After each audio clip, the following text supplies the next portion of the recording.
جی programme breaking barriers میں ہوں آپ کی ہوسٹ عالیہ، اور ہمیں آج جوائن کر رہے ہیں بیرسٹر حامد پاشانی صاحب. بیرسٹر صاحب thank you so much for joining my show. آپ کا شکریہ، تھینک یو. بیرسٹر صاحب جو ہمارے پاس ٹاپکس ہیں اس میں ایک بڑا تو اس وقت جو بات کی جا رہی ہے وہ یہ ہے کہ ہمیں یہ پتا ہے کہ جو انڈیا کے پی ایم ہے انہوں نے امریکہ جانا ہے. اچھا، اب اسی کے ساتھ کچھ اور اس کی نئی ڈیولپمنٹس جو ہے نا دونوں کنٹریز کے ریلیشنز کی وہ سامنے آ رہی ہیں. جیسے کہ آپ کو پتا ہے جو پریس بریفنگ ہوتی ہے اس میں بھی اس طرح کے سوال ہوتے ہیں، تو اس کے اوپر امریکہ اور انڈیا کے تعلقات کے حوالے سے بات کی گئی. تو جو یہ پریس بریفنگ کے دوران وہاں پر اسپوکس پرسن تھے، ڈیپٹی وہ ہیں اسپوکس پرسن، انہوں نے کیا کہا میں یہ ویورز کے لیے چلائی بھی دیتی ہوں. It's a consequential relationship. We work closely with the Indian government on some of our most vital priorities. I look forward to hosting them here later this month. جی اس پہ بہت زیادہ ڈسکشن ہو چکی ہے اور گزشتہ 3 سال سے اس پہ تو آپ نے خود دیکھا ہوگا کہ ہزاروں لاکھوں ویڈیوز آ چکی ہیں، اور خود ہم بھی جو ہے اس پہ ایٹ لیسٹ مجھے جہاں تک یاد پڑتا ہے کم از کم 50 سے زیادہ پروگرام کر چکے ہیں بالکل اس تھیم پہ کہ انڈیا یو ایس ریلیشن شپ کیا ہے اور اس ریلیشن شپ کے درمیان وجہ جو ہے کیا ہے، واٹ از دا جو نیکسس ہے وہ کیا بنتا ہے، why this relation ship is developing. تو یہ بنیادی طور پہ ایک انٹرنیشنل افیئرز کا کوشچن ہے. جو لوگ اس میں انٹرسٹڈ ہیں ان میں تو کوئی اختلاف رائے نہیں ہے کہ انڈیا اور پاکستان کے درمیان یہ جو ساری ہندوستان کے درمیان یہ جو ایک پیریڈ چل رہا ہے اس کی وجہ جو ہے وہ چین ہے. جی اب اگر کسی کو یہ غلط فہمی ہے کہ امریکیوں کو اچانک ہندوستان سے کوئی پیار ہو گیا تو اس کو وہ غلط فہمی نکال دینی چاہیے. ہندوستان کی طرف جو اس کا جھکاؤ ہے اور جو ہندوستان کو وہ پروٹوکول دے رہا ہے اور جس طریقے سے اس کو ایک امپورٹنس دے رہا ہے اس کی وجہ جو ہے وہ چین ہے. اب یہ چیز جو ہے یہ اس کو آپ تھوڑا سا اگر ہسٹوریکل پرسپیکٹو میں دیکھیں تو زیادہ کلیئر ہو جاتی ہے. جو سپر پاورز ہوتی ہیں یا امپائرز ہوتے ہیں، اینڈ ایز وی اسپیک اس وقت دنیا میں جو ہے وہ United State of America is an empire. تو امپائر کے جو مفادات ہوتے ہیں وہ کوئی ذاتی جذباتی رشتوں کے ساتھ نہیں ہوتے کہ ہمیں انڈیا اچھا لگ گیا یا پاکستان اچھا لگ گیا یا ایران اچھا لگ گیا، بلکہ وہ ان کے ایک اسٹریٹجک جیو پولیٹیکل جو فیکٹس ہوتے ہیں، فیگرز ہوتے ہیں اور جو ضروریات ہوتی ہیں ان پہ بیس کرتے ہیں. اس کو اگر آپ دوسرے انداز میں ذرا جو ہے فلپ کر کے دیکھیں تو تقریباً 1950 سے لے کے 50 کے شروع سے لے کے تو 75 تک، بلکہ میں یہ کہوں گا کہ 85 تک بھی، چونکہ بعد میں افغان ایشو کی وجہ سے وہ سچویشن دوبارہ ریوائیو ہو گئی تھی، پاکستان اور جو امریکہ کے تعلقات رہے ہیں ان پہ اگر آپ گہرائی سے نظر ڈالیں تو اس سے قریب تعلقات ہو ہی کوئی نہیں سکتے. ایوب خان جیسے ڈکٹیٹر کو انہوں نے جو وہ بغیر چھت والی گاڑی ہوتی ہے اس میں کھڑے کرا کے، کیا کہتے ہیں اس گاڑی کو، روف کے بغیر جو جس کا روف ہٹ جاتا ہے، تو اس کو واشنگٹن میں گھمایا جہاں پہ سڑکوں پہ لوگ جو ہے وہ جھنڈیاں لے کے کھڑے تھے ایک رتھ لس قسم کے ڈکٹیٹر کے لیے جس نے پاکستان کے عوام کو اس طریقے سے دبایا اور کچلا ہوا تھا. اور وہ آخر میں اس حد تک پہنچ گیا تھا کہ اس میں نے فاطمہ جناح جیسے شخص کو بھی جو ہے وہ اریسٹ کرنے کے بارے میں ایک دفعہ منصوبہ بنا دیا تھا، جس نے پاکستان میں ڈیموکریسی کو سیر اٹھانے سے پہلے ہی کچل دیا تھا. اس سے آگے آپ چلے جائیں تو جنرل ضیاء الحق جیسا شخص جس سے جو ہے وہ انٹرنیشنل لیڈرشپ جو ہے ویسٹرن وہ ہاتھ ملانا اپنی توہین سمجھتے تھے. اس لیے نہیں کہ وہ صرف ایک ڈکٹیٹر تھا، بس بلکہ اس لیے کہ اس نے ایک الیکٹڈ پرائم منسٹر کو جو ہے ایک فیک جعلی کیس میں جو ہے وہ پھانسی چڑھا دیا تھا، اور اس نے جو ہے وہ پاکستان کا لینڈسکیپ ہی بدل کے رکھ دیا تھا. آگے جائیں آپ جنرل مشرف کا، جس سے خود کلنٹن نے ہاتھ نہ ملانے کے لیے کیا کیا جتن کیے تھے کہ مجھے اسے ہاتھ نہ ملانے پڑیں، اور پھر اس کے تعلقات کیا ہوئے. تو اب اس میں پاکستانیوں کو یہ غلط فہمی رہی کہ جی امریکہ کو ہمارا دوست ہے ہم اس وقت بھی لکھتے تھے اور کہتے تھے کہ بھائی امریکہ آپ کا دوست نہیں ہے, آپ امریکہ کی کلائنٹ اسٹیٹ ہیں, آپ نے اپنے آپ کو اس کے چرنوں میں ڈھیر کر دیا ہے, اور وہ آپ کو یوز کر رہا ہے, اور وہ جس وقت اس کے یہ مفادات ہیں پورے ہو جائیں گے, اور مفادات کیا تھے کہ سوویت یونین کے خلاف ہم نے جو ہے فٹ سولجر تیار کرنے ہیں ساؤتھ ایشیا میں, تو آپ کے پاس چونکہ ٹرینڈ قسم کے فٹ سولجر ہیں, اور آپ نے خود لسٹ بنا کے دی. مزے کی بات یہ ہے کہ پاکستان ملٹری نے خود لسٹ بنا کے دی کہ ہمارے پاس 90,000 فرسٹ ٹائم جب امریکہ کے ساتھ کمیونیکیشن ہوئی تھرو ملٹری سیکریٹری, اور یہ میں بات کر رہا ہوں 1947 اور 48 کے درمیان کی, تو انہوں نے لسٹ بنا کے دی کہ یہ ہمارے پاس 90,000 ٹرینڈ قسم کا جو ہے فوجی ہیں, جن کو ہم وداؤٹ اینی نوٹس مشرق وسطیٰ کے کسی بھی علاقے میں جو ہے وہ تعینات کر سکتے ہیں امریکی انٹرسٹ کو لیے فائٹ کرنے کے لیے. تو اس طریقے سے جب انہوں نے اپنے آپ کو امریکہ کے ہاں گرو رکھا, تو ان کو یہ غلط فہمی ہوئی کہ ہمارا کوئی تعلق ہے, حالانکہ وہ تعلق صرف یہ کلائنٹ اسٹیٹ کا تھا. اور اس وقت جو ہے وہ باقاعدہ امریکی پریزیڈنٹ نے یہ کہا کہ اگر ہم ایک امریکی سولجر کو یہاں سے مڈل ایسٹ میں بھیجتے ہیں تو اس پہ 40,000 کم از کم ڈالر جو ہے ہمارا سالانہ خرچہ آتا ہے, اور یہی کام ہم $1 دے کے کسی سے کرا سکتے ہیں. تو اس کا اشارہ جو ہے وہ پاکستانی سولجر کی طرف تھا. تو ہم یہ کہتے تھے کہ آپ اس مغالطے میں نہ پڑیں کہ امریکہ آپ کا دوست ہے, آپ کو یہ سوچنا چاہیے کہ امریکہ اپنے مفادات کے لیے آپ کو استعمال کر رہا ہے. Same is the story with India. اب ہم اس سب کو اپریشیٹ کرتے ہیں کہ انڈیا کا پروفائل بہت بلند ہوا, اور ہمیں خوشی ہے کیونکہ الٹیمیٹلی ہم اپنے کنٹیننٹ کے بارے میں اور اپنے خطے کے بارے میں, جو انڈین سب کنٹیننٹ ہے اس کے بارے میں سوچتے ہیں, اپنی ریس اور ایتھنیسٹی کے بارے میں سوچتے ہیں. تو اس حوالے سے ہمیں یہ اچھا لگتا ہے کہ کوئی ملک آگے بڑھ رہا ہے اور وہ اپنی سپیس کلیم کر رہا ہے, جو کہ ہم لوگوں کو اگنور کیا گیا صدیوں تک. انٹرنیشنل جو مختلف فورمز ہیں اور جگہ ہیں, یہ بڑی خوشی کی بات ہے. لیکن ہم ساتھ میں اس پہ بھی زور دیتے ہیں کہ انڈیا کی جو ٹریڈیشنل نان الائن موومنٹ کی رہی ہے پالیسی, کہ جس کے تحت جو ہے وہ یہ طے کیا گیا تھا کہ ہم نے کسی بھی انٹرنیشنل پاور کا فٹ سولجر نہیں بننا, تو بلکہ یہ ہے کہ ہم نے اس میں غیر جانبدار رہنا ہے, اور یہ جو کولڈ وار کی لڑائیاں ہیں اس میں ہم نے کسی ایک کے حق میں استعمال نہیں ہونا. اور ہمارا یہ دعویٰ ہے کہ انڈیا نے جو آج ترقی کی اور جس سطح پہ پہنچا یا جو رسپیکٹ گین کی, اس کی وجہ یہی پالیسی تھی. یعنی اس کے باوجود کہ اس کے بغل سے ایک ملک نکل کے, جسے ہم پاکستان کہتے ہیں, تو اتنے بڑے محاذ میں شامل ہو گیا تھا, سیٹو سینیٹو وہ سارے جو کہانیاں ہیں, اس کے باوجود جو ہے وہ انڈیا نے سٹینڈ کیا کہ نہیں جی ہم غیر جانبدار رہیں گے, we are not going to be the part of this game. تو اب ہم یہ کہتے ہیں کہ یہ بات آج بھی درست ہے کہ جو چین اور یونائٹڈ اسٹیٹ آف امریکہ کے درمیان جو تصادم ہے, اس میں ظاہر ہے انڈیا کو یہ امپارٹنس, اس کی ایک وجہ یہ بھی ہے کہ دی جا رہی ہے کہ یہ سمجھا جا رہا ہے کہ ہندوستان جو ہے وہ چین کا مقابلہ کر سکتا ہے population wise, economy wise,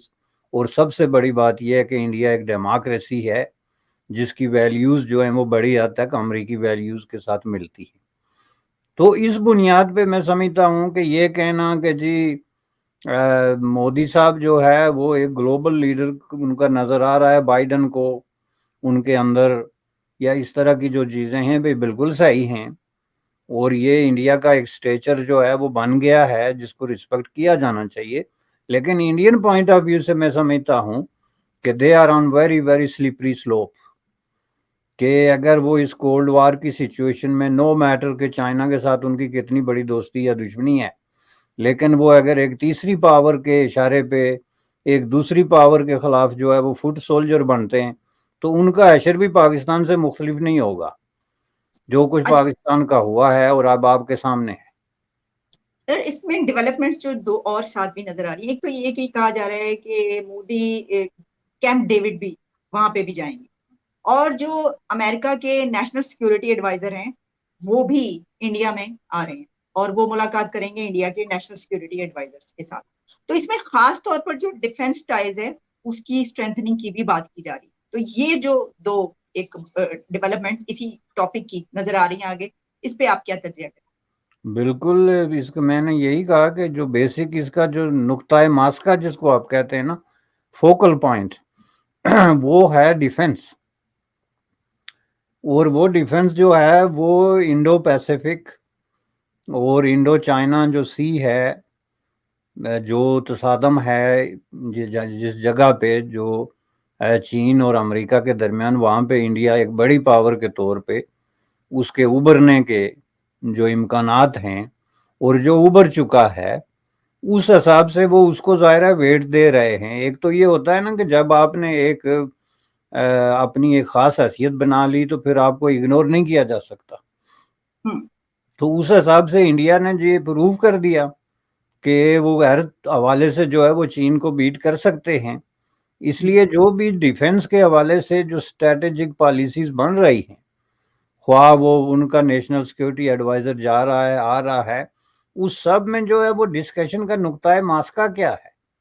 discussion کا نقطۂ ماسکہ یہ ہے کہ یہ جو انڈو پیسیفک سی ہے, اس کے اندر جو ہے وہ انڈیا کو کیا رول ہونا چاہیے, اور کیا وہ جو ہے ملیٹریلی, ٹیکنالوجیکلی اور اکانومی کے حوالے سے اس پوزیشن میں ہے کہ وہ رول جو ہے وہ پلے کر سکے. دس از دا کوشچن. اور میں سمجھتا ہوں کہ اس حوالے سے انڈیا جو ہے اس وقت ایک بیسٹ بارگیننگ پوزیشن میں ہے. دنیا میں اس وقت نمبر 1 پوزیشن پہ آ گیا ہے. اگر اس نے یونائٹڈ اسٹیٹ آف امریکہ کے ساتھ کوئی برابری کی بنیاد پہ بارگین کر کے تو اپنے لیے کوئی سپیس کلیم کرنی ہے, تو دس از دا بیسٹ ٹائم. چونکہ انڈیا کے سائز اور طاقت کا ان کے پاس کوئی متبادل ملک نہیں ہے. راس والا پاکستان کا جو پہلے اس طرح پاکستان نے یہ جو جتنا سروائیو کیا ہے, پیسے بنائے ہیں یا ڈالر لیے ہیں, اس کی وجہ یہی تھی کہ انہوں نے یونائٹڈ اسٹیٹ آف امریکہ کو یہ باور کرا دیا تھا کہ جی ہم آپ کے بڑے کام کے لوگ ہیں اور آپ کو کسی وقت بھی کریٹیکل سچویشن میں ہم کام آ سکتے ہیں, خواہ وہ میڈل ایسٹ کی کوئی لڑائی ہو, ایران کے خلاف کوئی لڑائی, ایون مشرق وسطیٰ کے اندر فوج کشی کی بات ہو کسی بھی طریقے سے. تو لیکن جو ہے وہ پاکستان جو کچھ کہہ رہا تھا اس سے اس کی اسٹرینتھ میچ نہیں کرتی تھی. وہ اسٹرینتھ ڈیپینڈ کرتی تھی یونائٹڈ اسٹیٹ آف امریکہ پہ کہ آپ ہمیں پیسے بھی دیں گے, گنیں بھی دیں گے, تو تب ہم یہ کام کریں گے. جبکہ انڈیا جو ہے وہ اس پوزیشن میں ہے کہ انڈیپینڈنٹلی سٹینڈ کر سکتا ہے. وہ روس سے بھی ہتھیار لے رہا ہے, فرانس سے بھی ہتھیار لے رہا ہے, خود بھی ہتھیار بنا رہا ہے, اور اکانومی کے حوالے سے بھی اس قابل ہے کہ بہت بھاری تعداد میں اسلحہ خرید سکتا ہے. اس لیے اس کو جو ہے وہ یونائٹڈ اسٹیٹ کی ٹرمز اور کنڈیشنز پہ بات کرنے کی ضرورت نہیں, بلکہ اپنی ٹرمز اور کنڈیشنز کی پہ بات کرنی چاہیے. یہ میری رائے ہے. ٹھیک. اچھا, جو ہم نے ابھی پاکستان کی بات کریں نا, تو پاکستان کے حوالے سے بھی اس بریفنگ میں کچھ کہا گیا, وہ بھی اس پہ بھی ہم بات کرتے ہیں. وہ یہ ہے کہ پاکستانی سیاست پاکستانی عوام کا معاملہ ہے, جو بھی ہو آئین کے مطابق ہوگا. یہ دوران کہا گیا ہے. آپ کو پتا ہے کہ اس میں سوال جواب ہوتے ہیں, ان سے سوال پوچھا گیا تھا, کیونکہ یہاں پہ آپ کو پتا ہے کہ خاص طور پر عمران خان کی طرف سے اور جو سپورٹرز ہیں ان کی طرف سے, اور پھر وہاں پر جو ہے وہ زلمے خلیلزاد, اس طرح کی بہت ساری ٹویٹس انہوں نے کی, جس میں اور خاص طور پر بڑی ڈیولپمنٹ یہ ہوئی کہ وہاں پہ 60 کے قریب کانگریس مین نے لیٹر لکھا کہ یہ جو ہیومن رائٹس کی یہاں پہ ہوئی ہے, تو اس کے اوپر انہوں نے کہا کہ یہ پاکستان کا اندرونی معاملہ ہے. خدیجہ شاہ جو کہ پکڑی گئی ہیں, وہ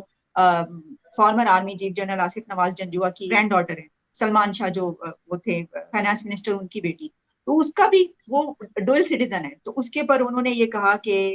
یہ کونسلر تک جو ہے ان کو رسائی دی جائے, اور وہ انہوں نے کہا کہ ہم اس کو فالو کر رہے ہیں اور براہ راست جو ہے رابطے میں ہیں. تو سر پاکستان کے لیے اس طرح کی اسٹیٹمنٹ آنا کہ یہ پالیٹکس ہے, اس میں ہمارا کوئی نہیں ہے, تو اس سے یہ پتا چلتا ہے کہ جو وہاں پر لیٹرز وغیرہ لکھے گئے ہیں یا یہ کہا گیا ہے, تو اس کا کوئی امریکہ نے کوئی نوٹس نہیں لیا, یا ان کو وہ سمجھتے ہیں کہ اس میں ہمیں انٹرفیئر نہیں کرنا چاہیے. اس کو کیسے دیکھیں؟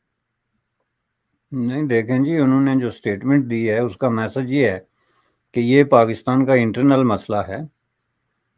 لیکن وہاں جو کچھ بھی ہو رہا ہے وہ کانسٹیٹیوشن کے پیرامیٹرز کے اندر ہونا چاہیے. یہی بات ہے نا جی, جس کا مطلب یہ ہے کہ اگر پاکستان میں آپ ایسی پریکٹسز کر رہے ہیں جو انکانسٹیٹیوشنل ہیں یا ان لافل ہیں, آپ ہیومن رائٹس کی وائلیشنز کر رہے ہیں, لوگوں کا قتل عام کر رہے ہیں, یا اس طرح لوگوں کو ہزاروں کی تعداد میں اٹھا کے جیلوں میں پھینک رہے ہیں وداؤٹ ڈیو پروسیس کے، یا ان کو ان ہیومن کنڈیشن میں جو ہے آپ نے سلاخوں کے پیچھے کھڑا کیا ہوا ہے 50 لوگوں کو ایک چھوٹے سے کمرے میں، تو اس سے جو ہے وہ امریکہ کی بھی بات نہیں بلکہ ویسٹ میں کوئی بھی ڈیموکریسی جو ہے وہ اپنے آپ کو الگ نہیں رکھ سکتی کہ یہ پاکستان کا اندرونی معاملہ ہے۔ اگر یہ پاکستان کا اندرونی معاملہ ہے تو پھر چین میں جو کچھ ہو رہا ہے وہ بھی چین کا اندرونی معاملہ ہے۔ چین وہاں پہ مسلمانوں کو قید کرے یا ان کو ری ایجوکیٹ کرے یا ان کی مسجد توڑے یا جو کام کرے تو وہ بھی پھر اندرونی مسئلہ ہے نا۔ اب یہ نہیں ہو سکتا کہ یہ پاکستان کا اندرونی مسئلہ ہے اور چین کا نہیں ہے۔ جو کوسچن آف ہیومن رائٹس ہے یہ یونیورسلی ریکگنائزڈ رائٹ ہے سٹیزنز آف دی ورلڈ، جو دنیا بھر کے شہری ہیں کسی بھی ملک کے، تو ان کی اگر آپ خلاف ورزی کر رہے ہیں تو آپ یونیورسل ڈیکلریشن آف رائٹس جو ہے اس کو آپ جو ہے وہ اس کی نفی کر رہے ہیں۔ یہ آپ کا اندرونی مسئلہ نہیں ہو سکتا، چونکہ یہ اس پہ دنیا میں پاکستان سمیت ان ملکوں نے یونیورسل ڈیکلریشن کو ایکنالج کیا ہوا ہے، اس پہ کنونشن سائن کیے ہوئے ہیں کہ ہم اپنے اپنے ملکوں میں ہیومن رائٹس کی رسپیکٹ کریں گے۔ یہ باقاعدہ وائلیشن آتی ہے، اور اگر یونائٹڈ اسٹیٹ آف امریکہ اس طرح کی پوزیشن اختیار کرتا ہے کہ جی یہ ان لوگوں کا اندرونی معاملہ ہے ہم کچھ نہیں کر سکتے، تو پھر اس کی جو مارل ویلیو وہ اسٹیبلش کرنا چاہتا ہے کولڈ وار میں چین کے خلاف، اس کے گراؤنڈز ختم ہو جاتے ہیں، کیونکہ ان کے گراؤنڈز تو وہ یہی کہہ رہے ہیں نا کہ یہ کسی کو تو نہیں کہہ سکتے ہندوستان کو کہ آپ چین پہ حملہ کر دیں یا چین کے خلاف لڑیں۔ وہ کہتے تو یہ ہے نا کہ ہم جی فریڈم اور ڈیموکریسی کی لڑائی لڑ رہے ہیں، کہ چین میں آزادیاں نہیں ہیں جی، جمہوریت نہیں ہے، تو اس لیے ہم نے اس کا ناطقہ بند کرنا ہے۔ تو پھر پاکستان میں اس وقت جو کچھ ہو رہا ہے ایز وی اسپیک، جس کی میں بات کر رہا ہوں،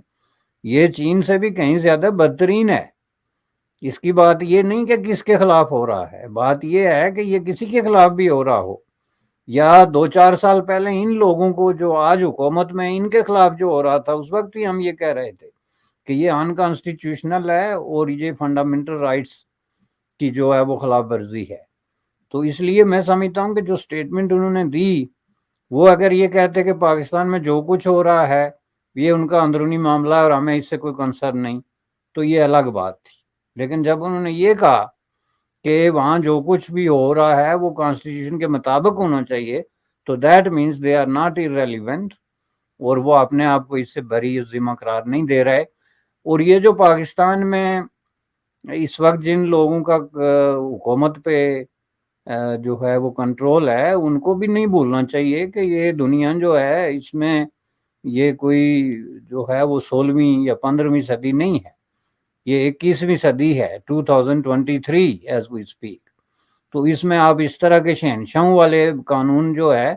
وہ نہیں چلا سکتے کہ آپ جس کو مرضی ہے اٹھا کے اندر کر دیں کسی بھی الزام کے تحت، یہ جی توڑ پھوڑ اس نے کر دی فلاں کر دیا۔ یہ چیزیں پہلے اسٹیبلش کرنی پڑتی، اور کسی پولیٹیکل پارٹی، پولیٹیکل کارڈر یا کسی پولیٹیکل گروپ آف پیپل کے خلاف آپ اس طرح کا سپریشن، کوئی اس طرح کے جبر کرتے ہیں تو ان کو جو ہے وہ ڈیو پروسیس سے گزارے بغیر آپ ایسا نہیں کر سکتے، ورنہ اس کو اس کا حساب دینا پڑے گا، یا اس کا جو فال آؤٹ ہوگا اس کو وہ سنبھال نہیں سکیں گے۔ یہ کلیئر ہے۔ اوکے بیرسٹر حامد باشانی صاحب، thank you so much for your precious time sir, بہت بہت شکریہ آپ کے وقت کا، دوبارہ بھی آپ سے بات۔ تھینک یو جی، آپ کا شکریہ۔